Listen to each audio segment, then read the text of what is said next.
de un cargo un poco raro, asociatividad y peculado, una mezcla que incluso algunos abogados piensan que es un cargo que no está exactamente claro lo que se está acusando a él. Pero bueno, es por una permuta de armas que hubo hace más de 10 años atrás, tengo entendido, o aproximadamente 10 años atrás. ¿Cuál es la opinión del partido en relación a la captura del expresidente del COENA? Mira, ya el caso de Gustavo es un caso ya que está siendo judicializado en este momento y nosotros esperamos pues que la justicia tenga que ver con lo que es culpabilidad o inocencia en este caso. Yo creo que lo vamos a dejar nosotros a la parte de las leyes. Hoy por hoy nosotros como partido político estamos muy interesados en los temas de lo que es la pandemia y también en los temas de empleo también en El Salvador, porque estamos a un par de días, el 23, a una apertura y nosotros nos interesa también qué es lo que vamos a hacer para lo que va a ser la apertura de una forma ordenada. Como tú te diste cuenta, pues lógicamente en lo que se había hecho anteriormente el decreto 661, ya pues el Ejecutivo no quiso hablar de ello, pero realmente nosotros sí, en la Asamblea Legislativa, hemos avanzado con algunas cosas para que las personas de 60 años puedan continuar en sus hogares. Vamos a hablar de eso, vamos a hablar de eso. Quiero sí unir, puede que sea así o no sea así, pero obviamente para muchos existe alguna lógica entre la detención de Gustavo López Dobison y también, digamos, la detención del representante legal de la empresa Intratex. Y esto porque es una empresa que aparentemente fue de la familia Simán, o no sé si todavía tiene acción. El presidente asegura que es una empresa 100% de la familia Simán. Entonces, algunos han dicho, porque ya Gustavo dijo que él está preso por persecución política, ¿ya? Otros están diciendo que las acusaciones contra esta empresa, Intratex, también forma parte, digamos, de una venganza política. ¿Ya? Aquí estamos de alguna forma el anterior presidente del COENA y el presidente de la ANEP, que él dice que hace 5 años se retiró de la empresa, pero igual, digamos, cierto, el presidente ha dicho que es de la familia Simán. Entonces, ¿crees tú que estamos frente a una persecución política, como dice Gustavo, como han dicho varios, que hay en este momento una situación muy delicada en el país porque aparentemente los que se le plantan al presidente terminan, digamos, siendo encausados judicialmente? Mira, yo creo que cualquier persecución en la parte de lo que son impuestos y todo, yo creo que es legítimo que lo haga un gobierno. Ahora, una persecución que sea amañada, que lleve lejos de lo que es buscar, o sea, venga a perder o poner en riesgo empleos, pues yo creo que eso sí no es correcto. Yo creo que acá también la Fiscalía General de la República, como un gran árbitro en esto, tiene que buscar la parte del equilibrio también en estas cosas y lógicamente la Corte de Cuentas y todo el Ministerio Público. Pues nosotros esperamos que las persecuciones no sean amañadas y que estas, pues lógicamente no vayan a perder empleos, porque hoy por hoy en El Salvador tenemos datos nosotros que hay 70,000 empleos que se van a perder de tipo formal y cada empleo formal equivale a perder 3 empleos informales que pueden ser más de 200,000. Ese es un tema que nadie quiere hablar, nosotros nos interesa hablar y que realmente estamos esperando por lo menos que entablar un diálogo porque van a haber muchísima gente sin empleo a partir del otro mes y ya hay 70,000 que se están viendo. Entonces yo creo que esos son los temas que a la gente le interesa saber qué es lo que va a pasar. Ok, a mí me interesa saber si tú, como presidente del partido, tienes algún temor en relación a que el día de mañana hay una persecución por ser un opositor al gobierno. Digo esto porque mucha gente interpreta esta acción contra la empresa Intratex como una persecución en contra de la familia Simán, en contra de Javier Simán, presidente de la ANEP, que aunque él diga que, o sea, él dice que no es parte de la empresa, lo ha aclarado estos días, igual que antes fue, digamos, recordemos que se cerró Intradesa antes, en plena pandemia, donde también se decía que era de Javier. Javier dijo que él había dejado Intradesa, pero que sí había sido, digamos, su máximo accionista. Pregunto, ¿está preocupado Eric Salguero que el día de mañana, digamos, le aparezca algo, le saquen algo o haya, digamos, una temorización? Mire, yo creo que nosotros, a nivel, olvidemos de los nombres, quién pueda ser, si son, quiénes son, o mi persona, o lo que sea. Lo que tenemos que ver nosotros es que en un país no puede existir una tendencia de hacer alguna persecución que sea de tipo amañado, ¿verdad? ¿Por qué? Porque todo esto y que todo lo que venga y disminuya los empleos o que cause un clima laboral o un clima económico que no promueva la inversión, ¿cómo puede ser usted que las personas que invierten usted esté desincentivando en este momento? Hoy por hoy la pandemia ha tenido un impacto de lo que es de pasar de un 7% de desempleo a un 15%. Y si nosotros seguimos con alguna política que venga, que no sea justa, lógicamente nosotros vamos a tener un mayor efecto. Que nosotros todos tenemos que verlo juzgando los hechos. Yo creo que aquí el pueblo salvadoreño tiene que ver y hay una proporcionalidad en las cosas que uno hace en la vida siempre y yo creo que debe estar seguro de lo que está viendo y tiene que juzgar sobre eso también. No hay preocupación de que pueda haber, porque distinto es persecución a lo que tú señalas, digamos, tú básicamente hablas de que amaño, pero la persecución política es otra cosa. La persecución política muchas veces se da indagando por dónde te puedo caer, qué es lo que te puedo hacer para evitar, para callar una voz. En ese aspecto, me refiero netamente político, ¿no hay temor de una persecución política? Mira, yo creo que si el sistema, ¿verdad?, el Ministerio Público, la Corte de Cuentas de la República, la Fiscalía, es un árbitro justo, pues eso no debería de pasar en un país como esto. ¿Tiene confianza en la Fiscalía? Pues yo tengo confianza en la justicia y también en la opinión pública también, que debe de ver la actuación de lo que son los funcionarios y que todo el sistema público debe funcionar, tanto la Corte de Cuentas de la República, judicializando todos los casos equilibradamente para todos, ¿verdad? Entonces, yo creo que en ese sentido sí, y eso tiene una labor lo que es la Corte de Cuentas de la República y también la Fiscalía, y en un futuro, pues lógicamente llevar, así como unos a otros, a todos parejos, pues lógicamente a judicializar los casos. Y hay otra interpretación que también te la quiero preguntar en relación a que estas cosas, estos hechos que están sucediendo, son una especie de cortina de humo para tapar las denuncias e irregularidades que se han hecho en contra del gobierno. Y de hecho, digamos, ayer la Corte de Cuentas de la República declaró al ministro de Agricultura, Pablo Alíquer, en rebeldía por no entregar información solicitada por el organismo contralor. Y casi todos los días están apareciendo en los periódicos algún tipo de denuncia, algún tipo de indicio de hechos incorrectos en lo que ha sido la compra de medicamentos y diferentes productos durante la pandemia. Bueno, a eso me refiero yo. Yo creo que ahí el Ministerio Público tiene que funcionar, la Corte de Cuentas tiene una labor en lo que es revisar lo que son el gasto del Ejecutivo y también si encuentra alguna anormalidad, alguna malversación, pues lógicamente tiene que dar un aviso a la Fiscalía General de la República, donde la Fiscalía tiene que actuar pues con la misma proporcionalidad del caso que se debe. Hoy por hoy nosotros vuelvo a una preocupación grande en este momento. Todo en la vida, hoy por hoy, nadie quiere hablar del efecto de empleo en el país. Y a nosotros sí nos preocupa. Nosotros ahorita tenemos alcaldías, tenemos varias alcaldías que están haciendo proyectos de fomento de empleo, ¿verdad? Haciendo que, ayudándole a las personas que han perdido su empleo y que tienen pequeños emprendimientos que están ayudándoles con capital semilla.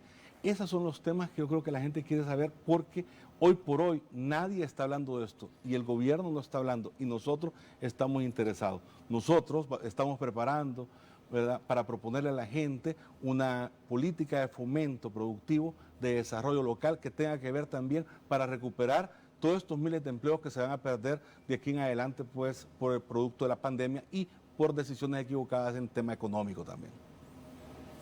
Es una preocupación obviamente de todos, pero me llama la atención que la parte política no la ponga como una cosa fundamental, siendo que casi todos los opositores de este país están hablando de un ambiente político peligroso, complicado, difícil. No me está mencionando esa parte, Eric. Bueno, la parte política, lógicamente, eso hace un desincentivo a lo que es la inversión. Y todo lo que desincentiva la inversión provoca una pérdida de empleo y eso le afecta a la gente. Si de aquí para allá nosotros sabemos que vamos a perder 70.000 empleos y que eso equivale a 3 empleos formales, son 200.000 empleos. Esto tiene que ver con personas, tiene que ver con personas que hoy, por hoy, el otro mes no van a tener dinero suficiente para llevar a sus hijos al colegio, no van a tener para pagar la luz, el agua. ese es un problema que vamos a enfrentar y que nosotros no podemos obviarlo. El gobierno lo puede obviar y tenemos que platicar sobre eso. Y ese es un problema. Y aparte, la parte política, en cualquier forma, afecta lo que es el ambiente de inversión. Y eso se está dando acá, porque si nosotros perseguimos a los que generan empleo y tenemos una pandemia que ha generado desempleo, pues nosotros vamos a tener un impacto aún más grande. Y eso es un impacto para la gente. Y eso tenemos que hablarlo y tenemos que ponernos a hacer algo. Y eso es un tema del gobierno y eso es un llamado que yo le hago al gobierno para que empecemos ya a pensar y pongamos al centro a las personas sobre lo que van a sufrir en términos de desempleo en lo que siguen los meses. Ok, vamos al corte y hablamos de empleo. Vamos a hablar de empleo. ¿Qué es lo que proponen ustedes exactamente para poder no perder más empleos y a lo mejor recuperar algunos empleos que ya están perdidos? Ya volvemos.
El segundo segmento de debate gracias a COSABI. COSABI Ahorro y Crédito, tu mejor aliado para financiar tus proyectos y multiplicar tus ahorros. Tu crecimiento es nuestro compromiso. En tu vida has luchado duro para lograr tus metas y mereces llegar más alto. COSABI Ahorro y Crédito es tu mejor aliado financiero para multiplicar con más intereses lo que hasta hoy has logrado o darte el crédito que necesitas. Sé uno de nuestros asociados y deja brillar el león que hay en ti. COSABI, tu crecimiento es nuestro compromiso. Eric, tú dices que han hecho un llamado al gobierno. ¿Es solo un llamado o hay algo más que pueda, digamos, que pueda transformarse en una reunión de trabajo para ver este asunto que hablas tú de trabajo, de no perder empleo, o por lo menos recuperar. Yo creo que hay un tema que nosotros hemos obviado en estos días. O sea, está el tema de la pandemia, pero también el tema de las pérdidas de empleo. Hablemos de empleo, pues hablamos de la pandemia.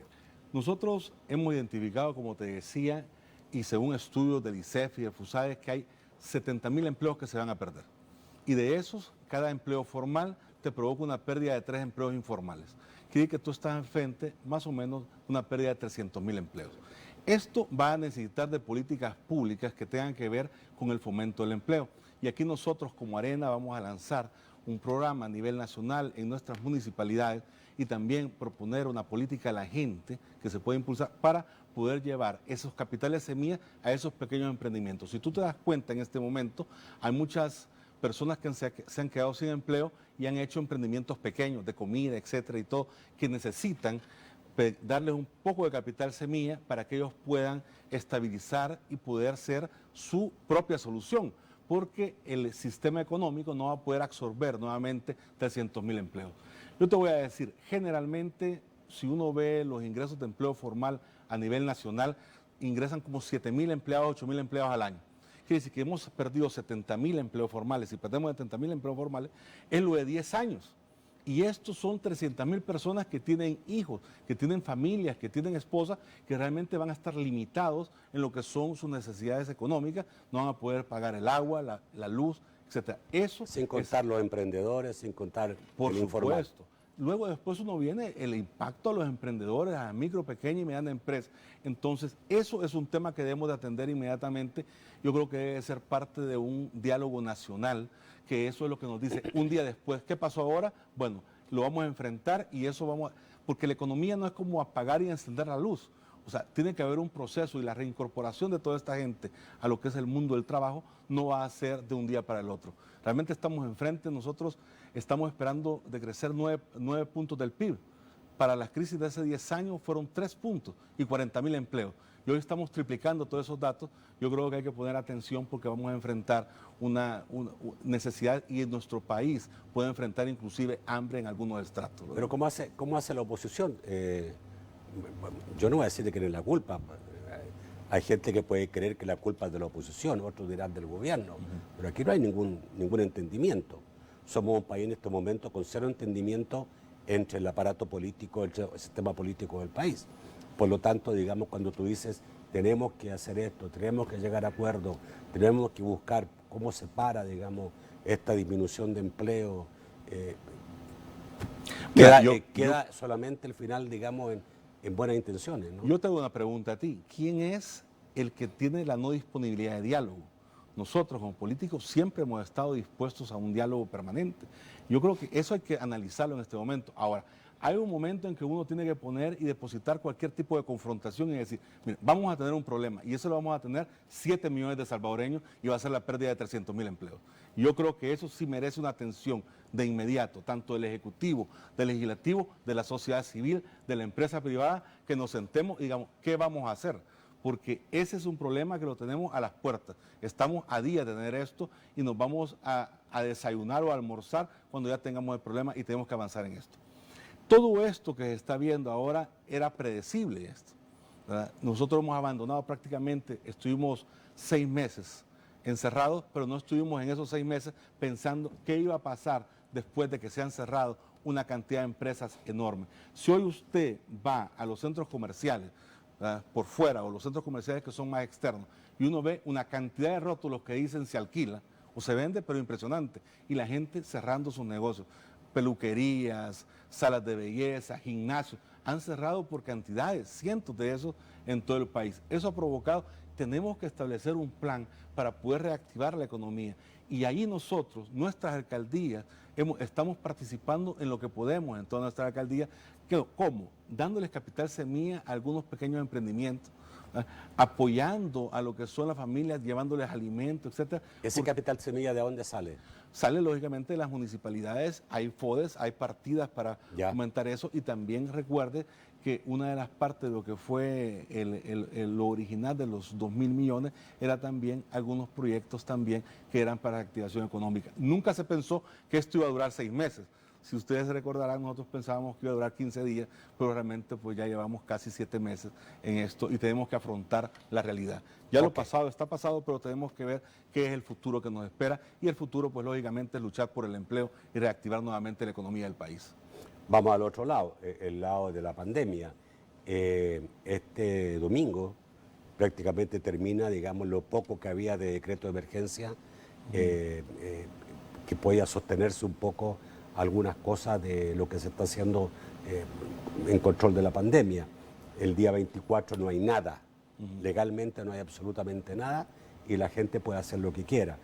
Veía hoy día que algunas gremiales empresariales están preocupadas y le están diciendo a los empresarios: empiecen de a poco, no traten, digamos, de ir con todo, porque esto puede ser explosivo para la población. El gobierno dijo en este set, lo dijo el secretario jurídico, que ellos iban a buscar un acuerdo con la oposición para regular esta apertura que se va a dar a partir del próximo lunes. ¿Que iban a ir? Que iban a buscar una apertura con los partidos políticos para tratar de regular esta situación que se va a volver poco difícil. ¿Han habido algún acercamiento? ¿Ha habido algún acercamiento? Hasta este momento no, pero estamos abiertos nosotros. Recuerda tú que el decreto 661 es una copia casi idéntica del decreto 32. Ellos tomaron el 661 y en la parte de apertura económica es una cosa idéntica, y que era con insumos de la ESEN y insumos del INCAE en lo que era la parte de apertura ordenada. Yo creo que eso habría que revisarlo, ponerle actualizarlo en fechas. Lo vetó. Ese el presidente lo vetó, la Asamblea lo superó el veto, está en la sala. Fue a la sala. Pero puede aprovecharse un instrumento, porque ese fue acordado y consensuado en un 95%, y tiene toda la parte del ordenamiento de la apertura. ¿Para la próxima semana ese decreto? No, el decreto 32 llega hasta el 23, ¿verdad? Que es un decreto ejecutivo. El decreto, yo digo, el 661 es el decreto legislativo. Me refiero que si la sala lo desempolva el decreto o falla finalmente sobre ese decreto, ¿serviría para el lunes para adelante? Yo creo que en este momento, por los procesos y los tiempos, primero tenían 10 días para que el Ejecutivo dijera por lo tanto ya no está válido. O sea, está fuera de tiempo, pero no quiere decir que no pueda ocuparse la parte de reapertura que era ordenada, tomarlo y hacer un nuevo instrumento. Eso se puede hacer relativamente fácil, estuvo acordado con ellos y ellos estuvieron de acuerdo en la semana que estuvo discutiendo. En un 95% de documento está listo. Y yo creo que aquí también nosotros tenemos que pensar en las personas. Nuestras municipalidades también, nosotros damos instrucciones que tienen que colaborar en las paradas de buses, etcétera y todo, pero también tenemos que saber que tenemos que entrar a una etapa de autocuido, y eso tiene que ver con las campañas de comunicación que tanto el legislativo como el ejecutivo tenemos que emprender, para que la gente irá comunicando cómo se va a cuidar y cómo se puede mantener su salud pues en este momento, en la etapa que se empiece la apertura económica de una forma paulatina. El gobierno, te voy a decir, no es que no tenga ninguna herramienta también, ¿verdad? Porque también está el Código de Salud y también el Código de Protección, la Ley de Protección Civil, que le da instrumentos para poder, regular algunas cosas de estas, ¿verdad? Inclusive a nivel de las empresas, etcétera, ¿verdad? O sea, si el gobierno quiere, a través del Código de Salud, Protección Civil, puede establecer las normas, ¿no? Claro, hay normativas que se pueden establecer en las empresas de protección, etcétera, y que ya se están haciendo. Si tú ves ahora en las empresas, uno llega en todas partes, le toman la temperatura, aplican alcohol gel, tienes que entrar, hay un distanciamiento que se mantiene, todas las personas dentro de los lugares, aquí todos tienen mascarilla, por ejemplo. O sea, se ve que hay una conciencia del autocuido, y yo creo que eso es importante, pero que hay que reforzarlo cada vez más y más, pues a partir del 24. Ahora, yo creo que sí se debe retomar de alguna manera, y eso es una cosa inteligente porque es bueno para la gente. Yo creo que ahí es cuando uno viene y dice, mire, es uno, es otro. No, ¿qué es bueno para la gente? Y si es bueno para las personas, pues yo creo que lo podemos acordar. Ok, ustedes, digamos, como partido político, sí, no sé si ya lo aprobaron o se están adelantando a establecer un decreto provisional para que los mayores de 60 años puedan continuar si son trabajadores, puedan continuar en sus casas, trabajando en sus casas y que se asegure el salario, ¿no? Pero que no sean expuestos los mayores, las embarazadas, ¿tengo entendido? O las personas con enfermedades peligrosas para el Por COVID. supuesto. Mire, nosotros el día de ayer, nuestros diputados en la Comisión de Salud, ¿verdad?, ya sacaron un dictamen favorable para que los mayores de 60 años se mantengan en casa y que también todas las personas que están embarazadas, las mujeres embarazadas, los que padecen de enfermedades crónicas, también se queden en casa para, bueno, lógicamente para proteger la vida. Nosotros, mire, en ese tema estábamos muy preocupados. ¿Ese decreto ya fue aprobado? Ese está ya con un dictamen favorable, va a entrar ahora a plenaria pues el día jueves. Ya. Pero ya un dictamen a propuesta de los diputados de nuestra fracción, ¿verdad?, en la Comisión de Salud. ¿Por qué? Porque nosotros sí realmente estamos preocupados qué va a pasar con estos grupos vulnerables al momento que se dé la reapertura. Y también en lo que son la parte de lo que es transporte, que las municipalidades les hemos dicho que colaboren en las paradas de buses, por el distanciamiento, que tratemos de colaborar nosotros para poder cuidar a la gente lo más que nosotros podamos. Ok, y en el caso del transporte, que también es un hecho a partir del lunes, decía ayer el viceministro aquí, el 60% de las unidades va a circular. El BMT asegura que ya hace tiempo había mandado la prórroga del subsidio, que se llama ley de... se me olvidó. Ley de estabilización de las tarifas del transporte público, que en el fondo es el subsidio. ¿Ustedes van a aprobar esa prórroga? Mira, ese es un tema del Ejecutivo realmente, porque el Viceministerio de Transporte tiene que negociar y están en pláticas con la gente de transporte. Nosotros Pero esperaríamos ellos ya lo mandaron, y lo mandaron con, Pero con los yo mismos creo- niveles de antes. Sí, pero yo creo que no están de acuerdo porque si tú ves en la televisión lo que sale es que con esos niveles pues y con la mitad de las personas a transportar pues las cuentas no le salen a los transportistas. Están todavía en negociación, nosotros esperaríamos realmente que negociaran. Esa es una responsabilidad del gobierno realmente. ¿Verdad? Del Ministerio. Pero sí, pero correcto, pero si no está aprobada esta ley no hay subsidio. Por lo tanto, empeoraría más las cosas. Bueno, ¿Va a votar Arena en favor de la prórroga de este subsidio? nosotros vamos a esperar a que ellos se pongan de acuerdo. Hoy por hoy no hay un acuerdo en términos de lo que es la cuota. Al día de ahora, según lo que se ha visto en la televisión, es que los transportistas le dicen que no van a salir si no se ponen de acuerdo con el gobierno. Así que ese es un tema que el Ejecutivo tiene pendiente con el sector transporte, ¿no? Ok. Quiero entrar, no sé cuánto tiempo tengo y me gustaría que me dijeran. Bueno, vamos a entrar en la parte, digamos, inicial de lo que es preguntarle sobre corte de cuentas. Ya vi que los partidos políticos consensuaron en la elección de para lo menos más que trajo la corte de cuentas en 25 personas, de 75 que habían, ya ese es un recorte, y hay bastantes, digamos, magistrados que están de alguna forma aprobados por todos los partidos políticos. ¿Estamos cerca de una elección de nuevos magistrados en la Corte de Cuentas? Mire, la intención pues es cumplir con los plazos legales, ¿verdad? Y nosotros pues... Que son el 27, si no me equivoco. Es el 27 o 25, sí, pero es este mes, es Ya. agosto ya, que tiene que cumplir. Pues para darle estabilidad a la institución, etcétera, pues se tiene que cumplir con los plazos legales. Y pues nosotros estamos en la búsqueda del perfil más idóneo para lo que es el cargo, ¿no? O los perfiles más idóneos, porque recuerda que son 3 magistrados propietarios y 2 suplentes. Son 5 puestos los que Ok, están. tengo entendido que Arena estaría por aprobar la reelección de la actual presidenta. Mire, nosotros no estamos, ahorita estamos evaluando realmente y lo que están, hay una lista de 25 o de 20 candidatos que se están evaluando, se hizo un baremo para eso y estamos pues lógicamente evaluando en el perfil de las personas que deben de ocupar ese cargo, ¿verdad? No me aventuraría yo a decir ni adelantar ningún nombre de ninguna persona en este momento. Bueno, vamos a ir al corte y vamos a volver quizás con la parte más difícil, digamos, entre que ha ocurrido entre oposición y gobierno, que son los préstamos y la rendición de cuentas. Ya volvemos.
El tercer segmento de debate, gracias al sistema FedeCrédito. Dispone de tus remesas familiares las 24 horas del día por medio de FedeMóvil y FedeBanking del sistema FedeCrédito. Es fácil y rápido. Porque mi tiempo es importante, con la app FedeMóvil puedo hacer mis operaciones financieras cómodamente desde donde esté, en cualquier momento y hasta cuando estoy fuera del país. Solo descarga la app FedeMóvil, sigue los pasos y realiza fácilmente pagos en línea, transferencias, encuentra puntos de atención y las mejores promociones hasta donde quieras. Sistema FedeCrédito. Queremos darte una mano. Bueno, ayer estaba reclamando el gobierno que no le han asignado todavía los 250 millones que fueron aprobados por el partido. O por los... Arena lo aprobó y también otros partidos políticos. Pero que la Asamblea no le ha aprobado la asignación y siguen que no pueden usar los fondos. Bueno, mira, yo creo poner en perspectiva esto de lo que son los dineros de los préstamos. Al gobierno se le han aprobado 3.000 millones de dólares. De esos 3.000 millones de dólares hay un préstamo de 2.000 millones, que es donde obedecen estos 250 millones.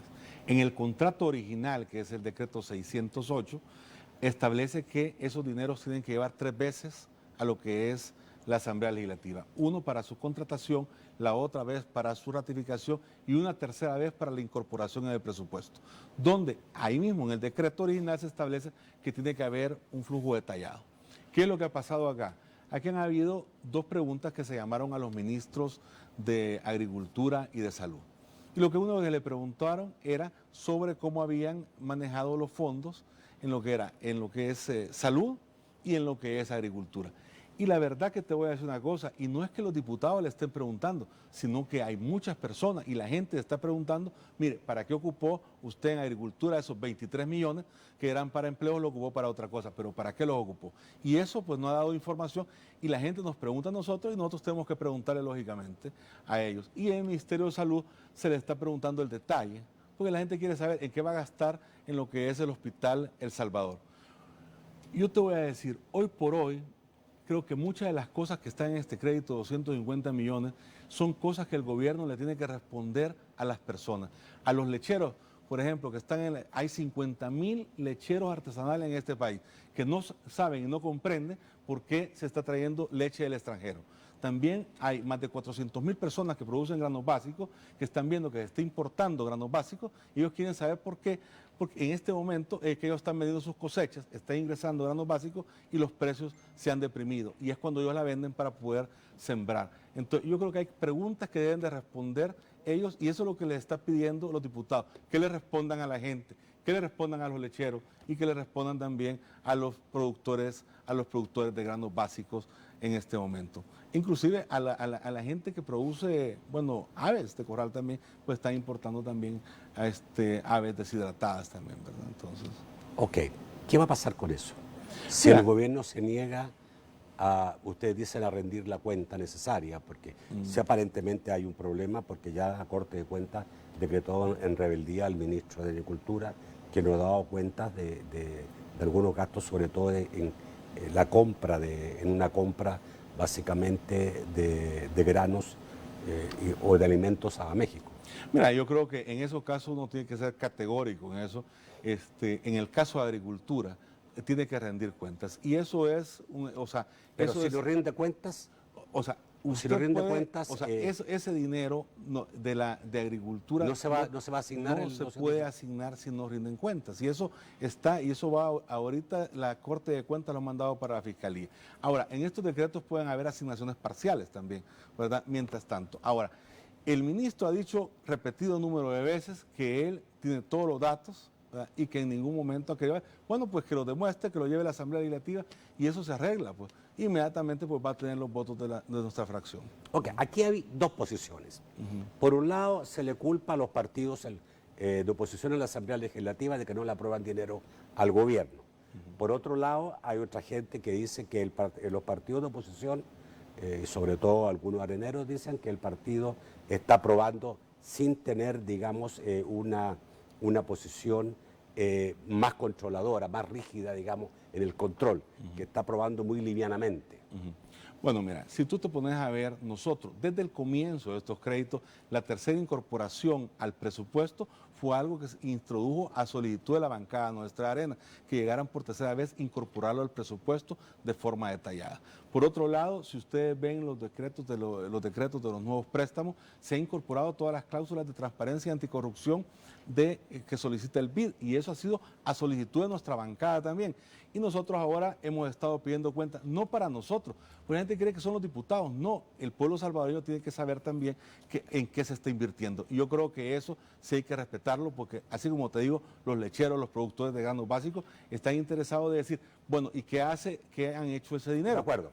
A ver, quiero que quede claro, para todos, si no hay cuentas de las que ustedes han solicitado, no va a haber asignación presupuestaria de estos 250 millones aprobados como préstamo del BID.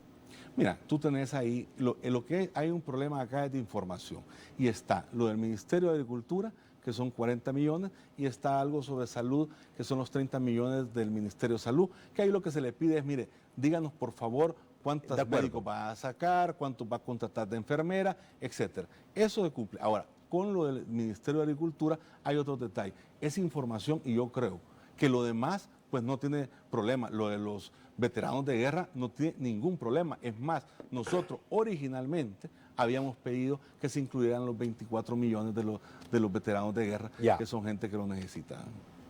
Ok, pero que quiero que me quede claro. En este caso, la posición del Partido Arena va a ser, si no hay rendición de cuentas, la que hemos pedido, no hay asignación. En el caso de Agricultura es correcto. O sea, ¿verdad? Van a asignar Recuérdese específicamente. No, recuérdese que el préstamo, o sea, está dividido en varias partes. Exactamente. Entonces, donde ha habido y se ha sentado las posiciones es en lo que son agricultura y salud, ¿verdad? ¿Por qué? Porque no se le va a dar la parte de agricultura, los 40 millones. O sea, sí, Creo que no da información, ¿verdad? Y eso se ha sostenido, inclusive la Corte de Cuentas de la República ha declarado, señor ministro, en desobediencia, y ha mandado el informe a la Fiscalía General de la República, ¿verdad? Y entonces yo creo que en eso sí hay que ser claro. Y ahora, si nosotros tenemos la información y todo, pues eso no va a tener ningún problema. Ok.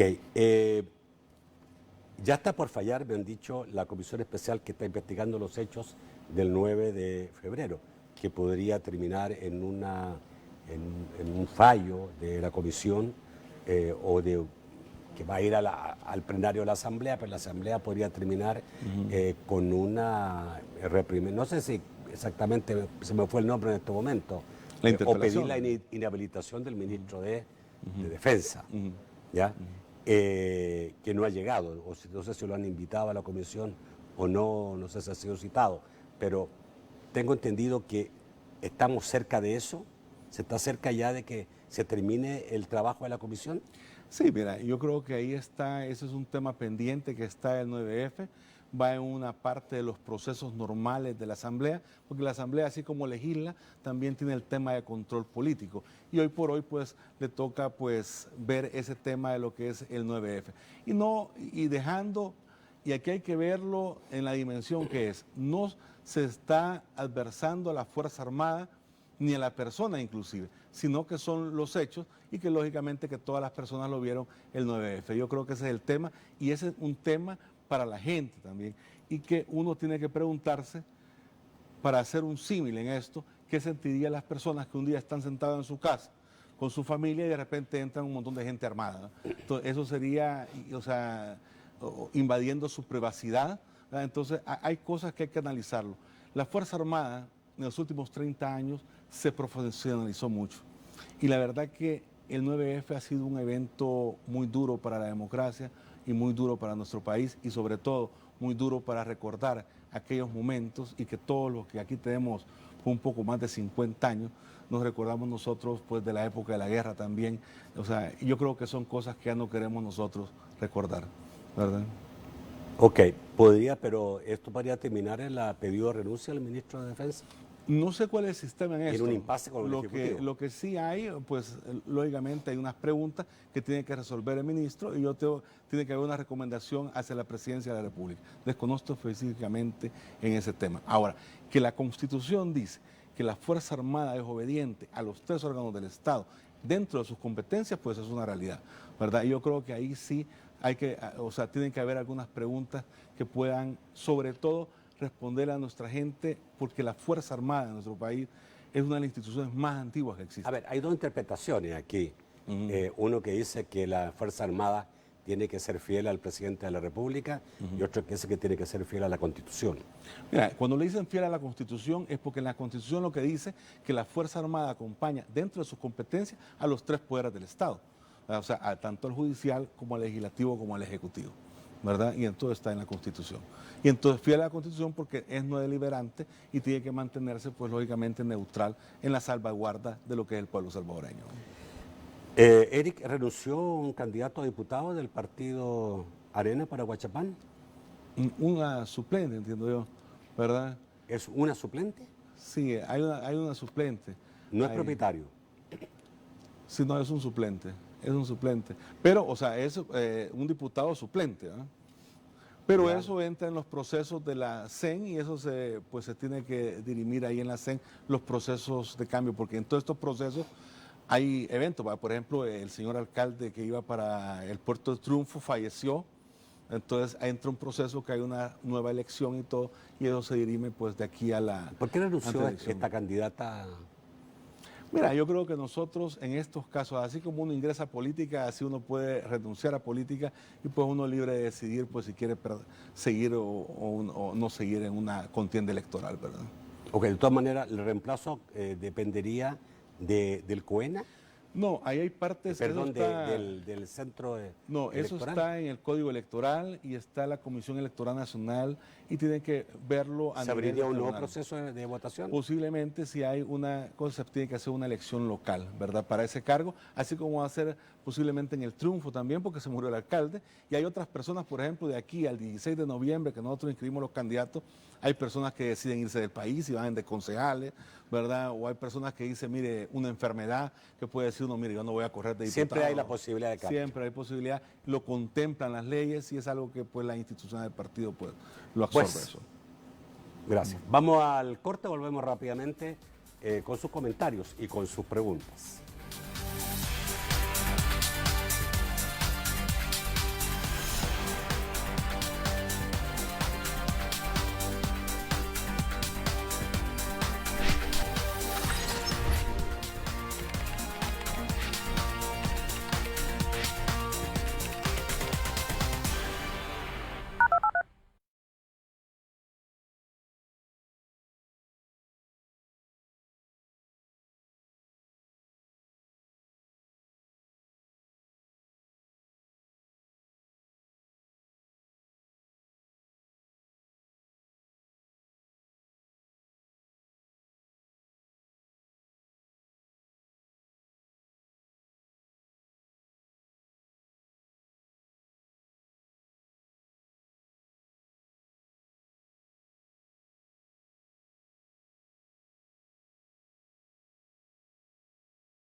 Uno, 2, 3, 4, 5, 6.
Vamos con Mao Hernández para saber qué hizo el amigo Televidentes esta noche. Muy buenas noches, Mao.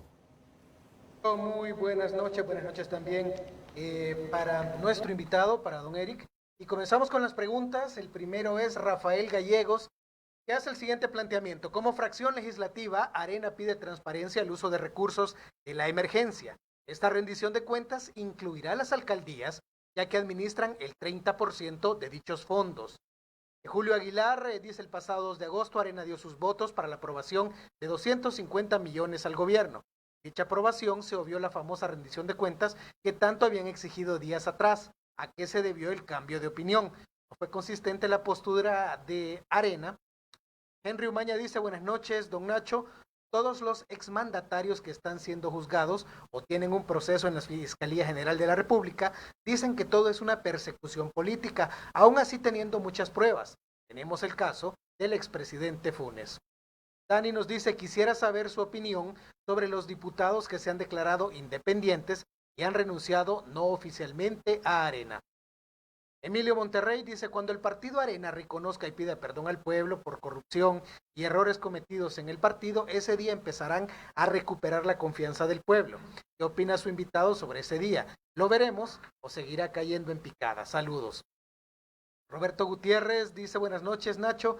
Si le puedes preguntar al invitado de qué hablan los préstamos semillas, pero ni siquiera se han podido asignar los préstamos a las pequeñas y medianas empresas que desde abril se había platicado. Sandra Rivera, la última participación de la noche, nos dice: sabemos que la reapertura económica tenía que suceder. Es bueno que nosotros seamos conscientes y debemos poner en práctica el autocuido. Sin embargo, si tuviéramos una ley de emergencia como hay en muchos países, todo marcharía con base a la ley y no solo a concientizar. Vamos al set para las respuestas. Ok, pero la señora decía que el problema económico se deriva que no hay ley de emergencia. Eso entendí, ¿no? Sí. Extraño, ya. Por favor, Okay. Adelante. Bueno, con la primera pregunta de la fracción legislativa, nosotros en lo que es el decreto 608 se forma una comité de veeduría. Este va a dar seguimiento tanto a la ejecución del Ejecutivo como también de lo que es las municipalidades. Quiero decirles a ustedes que ese Consejo de Veeduría y anteriormente el Comité de Vigilancia de los Fondos fue propuesto a solicitud de nuestro partido. El primero renunció y luego después se tuvo que reformar y entraron ahora a la Universidad Francisco Gavidia, a la Universidad Nacional, FEPADE y otras, y lo que es la Asociación de Contadores también y el ICEFI, que ahora están en ese comité de veeduría. Eso es parejo para todos, o sea, van a revisar las cuentas y tienen que rendir cuentas. Y esta fue una de las cosas que pedimos con el 250 millones, porque no se había juramentado que tenía que conformarse ese comité, porque desde que se había hecho la reforma, pues no se había juramentado en el Ejecutivo. Con los temas de los 250 millones, que por qué votamos, votamos en un momento rápido y después ahora nos hemos detenido, era que la segunda votación de los 250 millones era por la ratificación y había un problema sobre que se vencía el plazo el 5 de agosto. Entonces tenía que votar la ratificación para tener derecho a la tercera votación, que es la incorporación al presupuesto. Por eso que fueron los dos momentos que fueron más rápidos, porque así lo dice el procedimiento. Es un proceso legislativo en términos de los préstamos. Lo que es bueno, con los independientes, ¿verdad? Los diputados nuestros, lo único que podemos decir es buena suerte. Con lo que es la parte de la reconciliación de nuestro partido, creo que eso es muy importante.